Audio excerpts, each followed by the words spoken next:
Now I will practice with pencil in my mouth read from the book Can't Hurt Me by James. So here I am. That's why if you are in the military and are diagnosed with an ASD, you can't jump out of airplanes or scuba dive. And if anyone had known of my condition, there is no way the Navy ever would have let me become a SEAL. It's astonishing I even made it through Hell Week, Badwater, or any of those other races. I am truly amazed you could do all you have done with this condition, the doctor said. I nodded. He thought I was a medical marvel, some kind of outlier, or simply a gifted athlete blessed with amazing luck. To me, it was just further evidence that I didn't owe my accomplishments to God-given talent or great genetics. I had a fucking hole in my heart. I was running on a tank perpetually half full, and that meant my life was absolute proof of what is possible when someone dedicates themselves to harnessing the full power of the human mind. 3 days later, I was in surgery. And boy, did the doctor fuck that one up. First off, the anesthesia didn't take all the way, which meant I was half awake as the surgeon sliced into my inner thigh, inserted a catheter into my femoral artery, and once it reached my heart, deployed a helix patch through that catheter and moved it into place, supposedly patching the hole in my heart. Meanwhile, they had a camera down my throat which I could feel as I gasped and struggled to endure the 2 hour long procedure. After all of that, my troubles was supposed to have been over. The doctor mentioned that it would take time for my heart tissue to grow around and seal the patch. But after a week, he cleared me for light exercise.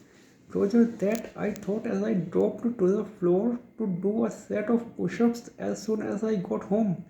Almost immediately, my heart went into atrial fibrillation, also known as AFib. My pulse spiked from 120 to 230, back to 120, then up to 250. I felt dizzy and had to sit down as I started at my heart rate monitor while my breathing normalized.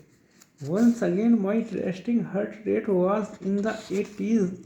In other words, nothing has changed. I called the cardiologist who tagged it a minor side effect and begged patience. I took him at his word and rested for a few more days, then hopped on the bike for an easy ride home from work.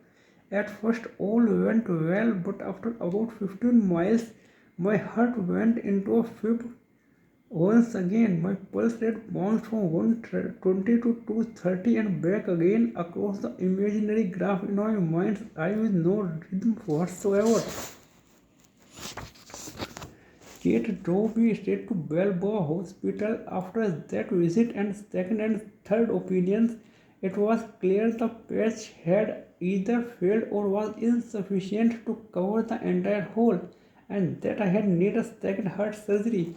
The Navy didn't want any part of that. They feared further complications and suggested I scale back my lifestyle, accept my new normal and a retirement package. Yeah, right. Instead, I found a better doctor at Balboa who said we have to wait several months before we could even contemplate another heart surgery. In the meantime, I could not jump or dive and obviously could not operate in the field. So I stayed in recruitment. It was a different life, no doubt, and I was tempted to feel sorry for myself.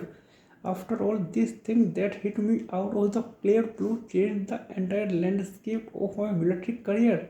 But I had been training for life, not ultra races, and I refused to hang my head. I knew that if I maintained a victim's mentality, I wouldn't get anything at all out of fucked up situation, and I didn't want to sit home defeated all day long.